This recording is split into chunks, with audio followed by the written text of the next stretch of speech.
Hello, Sanmanani, and welcome to another episode of Talk Entertainment and Art with me, the anchor, also known as Wetisonke_K on Instagram.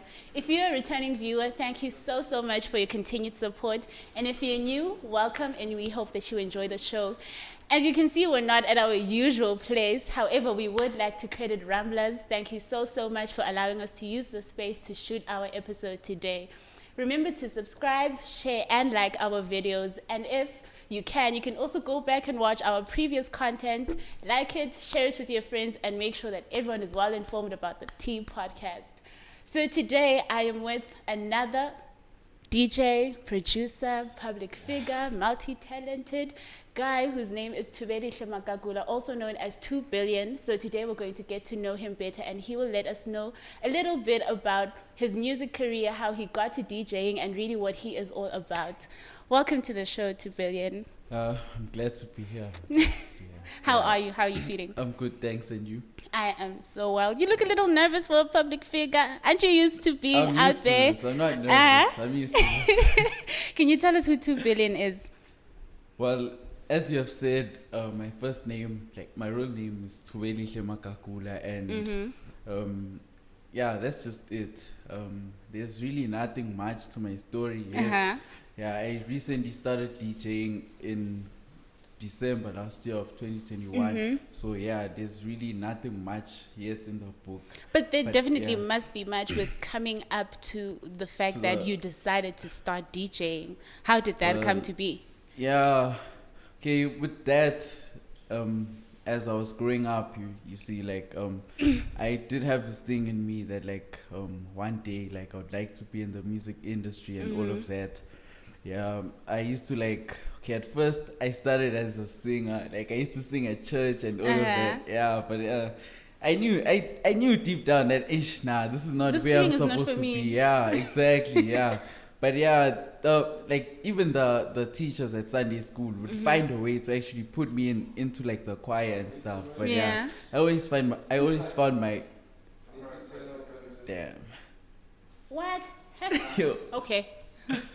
But yeah, I always found my way out of it and all of that. But yeah, I think 2 or 3 years ago, that's when I actually found that maybe DJing is what I'd like to do. You see, yeah, I used to watch a lot of DJs DJing actually, at Huawei, K-Day, and all of those things, Boiler Room, and all of that stuff. And I'd be be so fascinated by it and be one day I actually wanna be there and actually do it. And you looked up to DJs like Prince KP. Yeah. Did I say that? You didn't. How do you know? But because yeah, I actually looked up to people like Prince KP, Black Coffee, DJ Kent, people and like Mel's, that. Is there something specific that you Yeah. actually looked up to in the work that they were doing, or it's just the fascination of the things that they were doing? It was just seeing them on stage, dude. It was just so, you'd see that this is another world. It's not, it's nothing ordinary, it's nothing usual. So yeah, I'd just be fascinated by that stuff. And yeah, with I think with DJ Melzi, it's pretty much just because I think we have a lot of things in common. Yeah, but yeah, I just think we have a lot of things in common in terms of age, the fact that just age and the passion that we both share with music. Cause for him, he started off as a house DJ too. Yeah. Exactly. And then house kind of fell off in a way. So he found a way to make Amapiano sound like house too. So yeah, I respect that, and I actually look up to him for that. I think considering how fascinating you find DJing to be, I would want to understand what it is really from your point of view, because when you're on the other side of the deck, you may just feel like DJing is compiling a bunch of songs and playing them in a certain order that's going to keep the people going.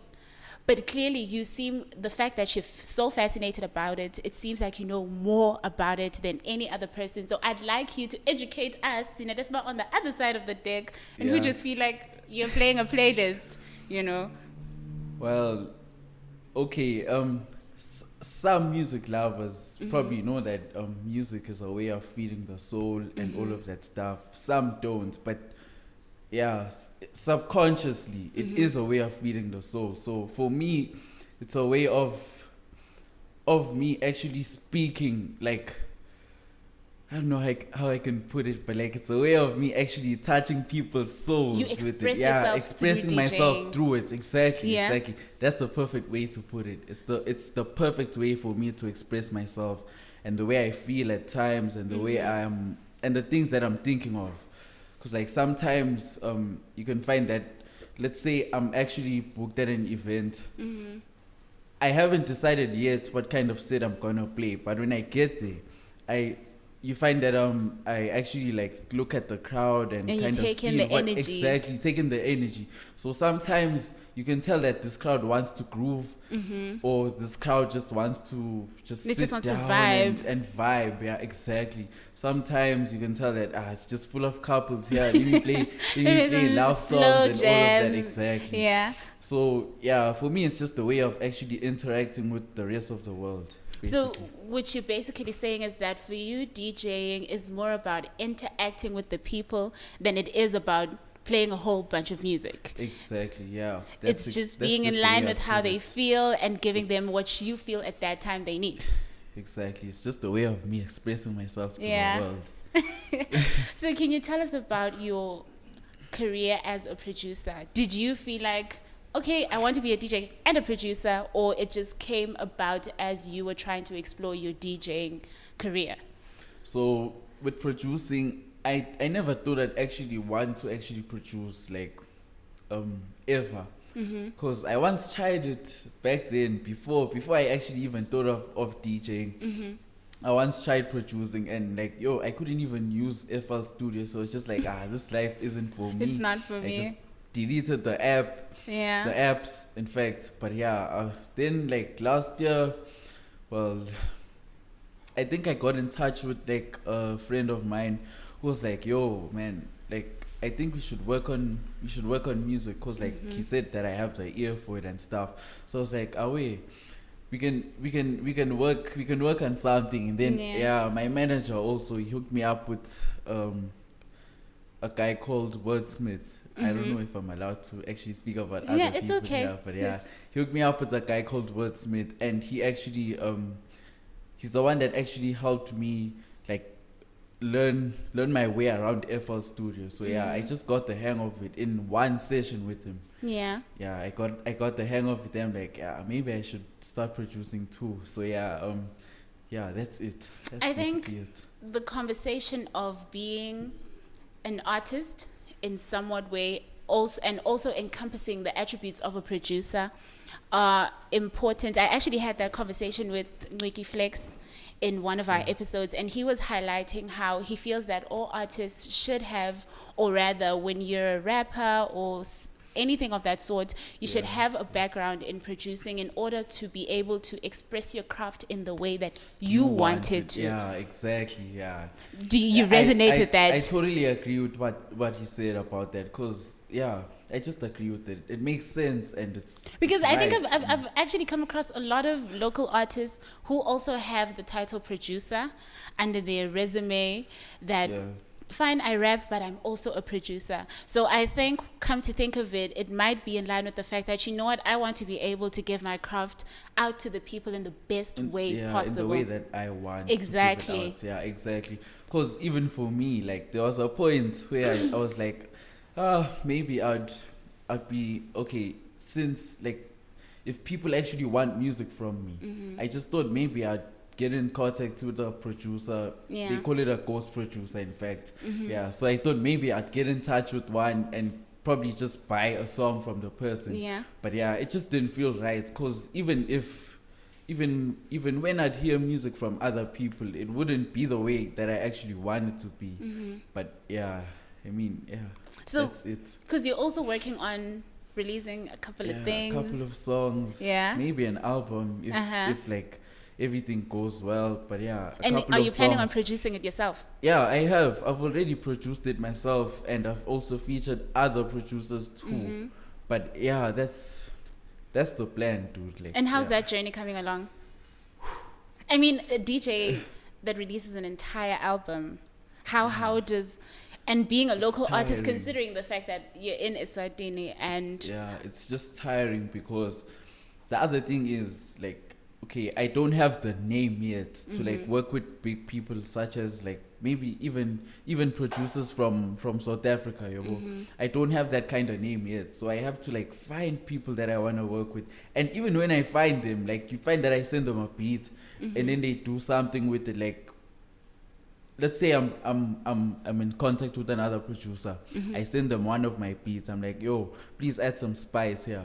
So there's times where the person sends it back with their spice, and I'm just like, nah, I don't feel it. it's I'm not what feeling you it. wanted. Yeah, so that's why I say it's a bit tiring because it's not as easy as just me getting behind my laptop and just making something and then getting a vocalist to sing on it, then releasing. It's not as easy as that. There's still processes such as like giving it to another producer to get a second opinion. Yeah. That's what they call it, a second opinion, and all of that kind of stuff. So it's a bit tiring. I think my question to you would be that when you're working on something so big, something as big as an album, and just as you mentioned, you want to interact with other producers, however, it has become so difficult for you to make a really big name out of yourself. It might stand in the way of the productivity. It may stand in the way of the quality of your product. Right. How do you come about all of that and stay motivated and not feel like, you know what, I am tired of trying to make a name for myself in this country that doesn't even recognize not only me, but many other artists, which are highly talented. And here I am trying to come up. It's going to take me a long time to get to the point that I want to get to. How do you maintain the motivation? How do you push yourself to keep trying and believe in yourself, believing in yourself and the fact that one day you actually will make something big out of yourself? Well, okay, to be honest, I don't. For me, it's just like the love that I have within me for music, because now that you've actually brought up the topic of like trying to be an upcoming artist in Eswatini, it's really tough, guys. Like it's so tough. I remember that last year, before I actually started DJing, I had to go like to different places like Mega Lounge, Solani's, and actually try to get a hold of the people that are in charge of the music there, so they could give me like a set, maybe even if like it wasn't crowded, but just I never, it's just at least something, but I never really got that. And I'm not angry at anyone. It's just, it's life. Those things happen. I get that, but I feel like the level that artists are groveling at in this country is ridiculous. It's not ridiculous. You don't life. think it's ridiculous? It's life. These things happen. No one said life would be easy. I get that it's not meant to be easy. However, you can fight for something, but it's a lot easier when what you're fighting for is actually welcoming you. You actually have a point. You understand that? But when what there. you're fighting for is fighting against you, it gives off a different type of energy. That is why I was asking you the fact that how do you stay motivated? Because if I was an artist, I was just going to be saying, I'm not about to do this. I'm going to be an accountant.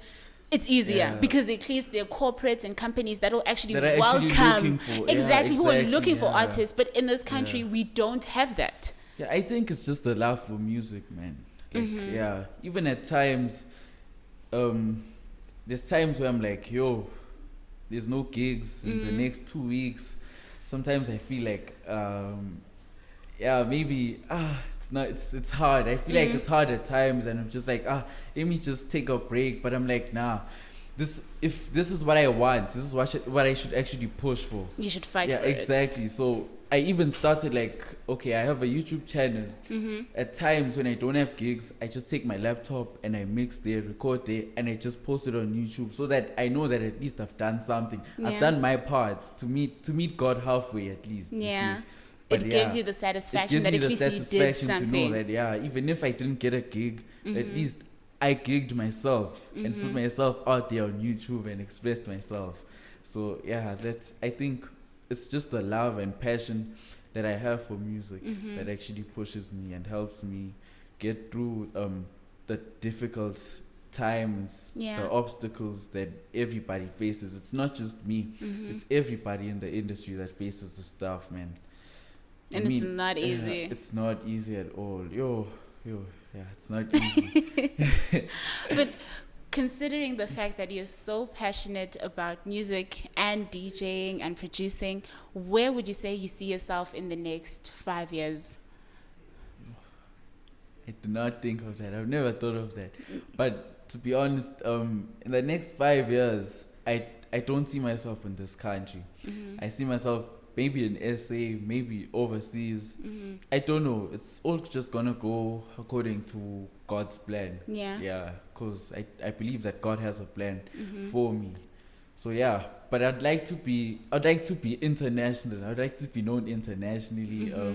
With everything just set up. Money, of course.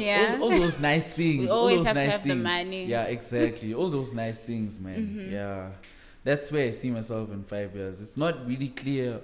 Yeah, it's not that clear, but it is on your vision board. It's there. It's there. There's something big for sure for me waiting in 5 years' time. And you're looking forward to it. I'm looking forward to it.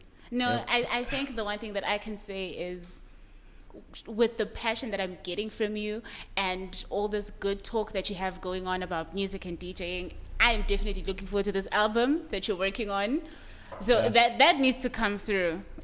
That definitely needs to. If all goes well, listen, it will come if through. all goes well, you're a producer and you can make the music, so you can do it.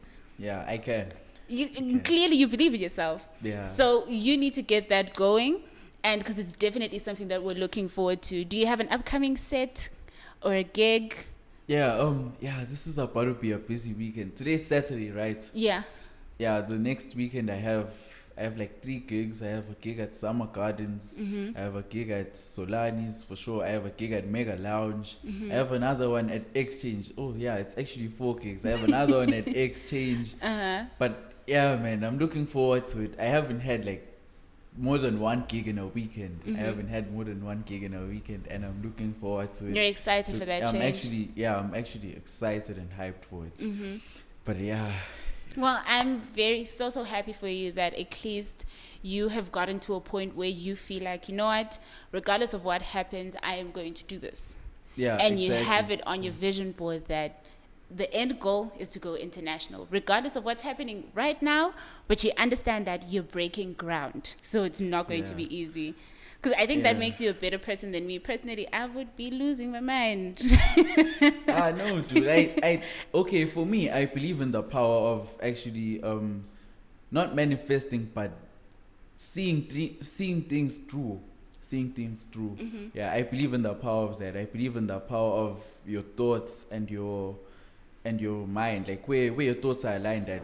Because funny story, I don't know if it would be funny to you, but I think I saw this podcast, this exact podcast on, I think it was Instagram. I think it was last year even, because I sent it to to my manager, my current manager. I sent it to him. I'm like, yo, bruh, we have to get in touch with these people. They could actually help get the brand out there, you know. Yeah, so he's like, yeah, we should talk to them. We should talk to them. Managers are talking about that's the thing. That's the funny thing, because he's like, we should talk to them. I sent you guys a DM. You didn't reply. Director. I sent you guys a DM. You didn't reply. I swear, I sent you guys a DM and you didn't reply. It wasn't me. But yeah, a few weeks ago, he's like, yo, remember that podcast we talked about like a few weeks ago? And I'm like, yeah, which one? 35. And then he's like, yeah, that one. Then he's like, they want you. I'm like, what? For real, bro? That's dope.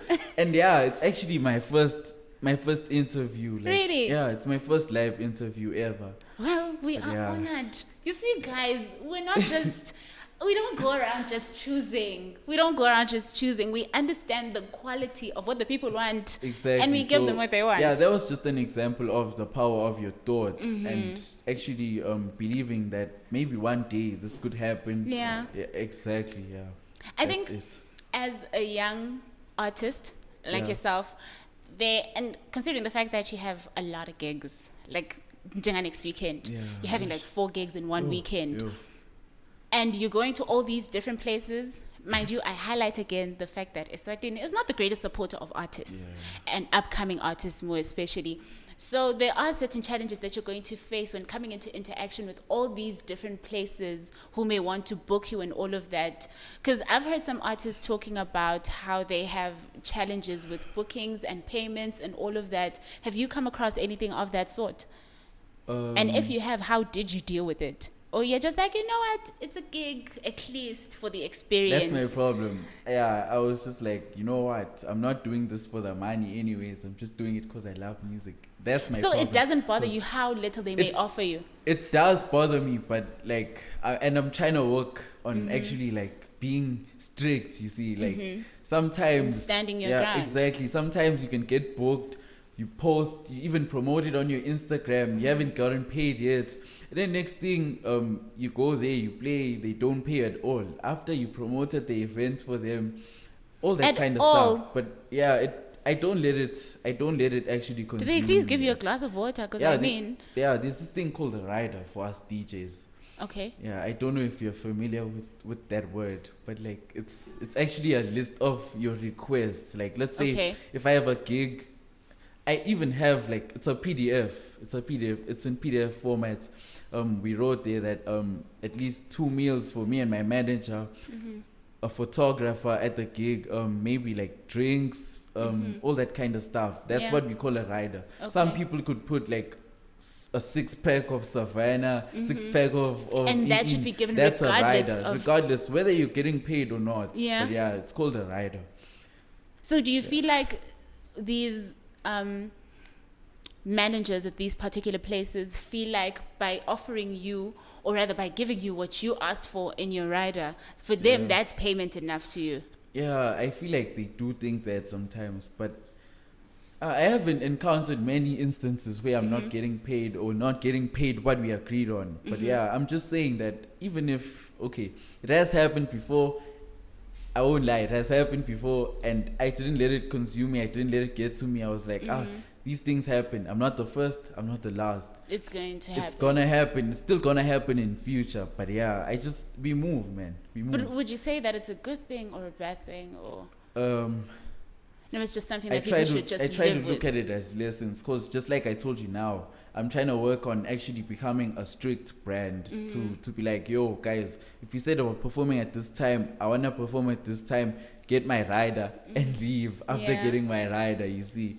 Yeah, I'm trying to work on being strict in that in that aspect. Even things like transport. Yeah. Because sometimes you can go to a gig and then you don't get transport. You take your car, you go there, you don't get fuel money at all. You go back home. They don't compensate you in any way. Anything. Yeah, maybe they think your ride is enough at times. But yeah, it happens. These things happen. And I'm trying to work on actually becoming more strict. Yeah. And I think at the end of the day, it's important to ensure that you are not underestimated, regardless of the fact that you're an upcoming artist. You should not be underestimated in any way. So I would say that working on being a more strict brand and standing firm on your requests and what you feel you deserve is something that would definitely be important as someone who looks up to DJs like, well, Prince KB. Can someone please get him more time? Please. But, putting all of that in mind, it's quite important that you make sure that you are given your worth. Yeah, you're actually right, dude. You're right. And the sooner I work on it, the sooner I'll actually receive the worth that I am. But But I agree with you. I think more than anything, just as T Podcast always does, we support and wish nothing but prosperity on upcoming artists in the country. So we hope that everything works out at the end of the day for you and you go international. Yeah, the way that's gonna happen. Of course, the way that you hope to. Thank you so much for joining me on the show. It was amazing chatting to you. I'd like to also thank you guys too for actually inviting me after amazing me on Instagram. But apologies, it wasn't. It's fine. No hard feelings. Thank you for the chance to come here and actually let people know about me. Yeah. I think I'm looking forward to more of these kind of podcasts when like maybe I have updates and stuff like that. But I also wish you guys success in actually the podcasting thing. Yeah, don't stop, guys. Thank we need you a podcast so much. in Swaziland. Believe me, we're not going anywhere. Yeah, we are not going anywhere. Good to know. Thank you so much for tuning in to Rap.